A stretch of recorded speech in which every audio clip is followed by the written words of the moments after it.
Saudara pemudik yang tiba di Pelabuhan Nusantara Kota Parepare mulai kesulitan mendapatkan tiket. Jikapun ada, tiket kapal cenderung mahal.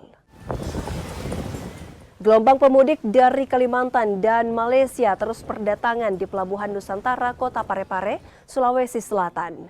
Hingga kini jumlah pemudik yang tiba mencapai 12.000 orang. Pemudik bilang mulai kesulitan mendapatkan tiket kapal. Jikapun ada, harga tiket melambung tinggi. Pihak Pelni sendiri terus menghimbau agar pemudik membeli tiket di laman resmi Pelni dan bukan calo. Sampai hari ini tiket belum naik, masih berjalan seperti semula. Kalaupun ada kenaikan tiket dari penumpang itu dari calo ya Pak atau apa? Ya, itu sebenarnya mungkin dari pengurus biasanya seperti itu. Karena menurut yang kami terima itu penumpang kita rata-rata itu dari luar kota dan di sini tuh seperti penginapan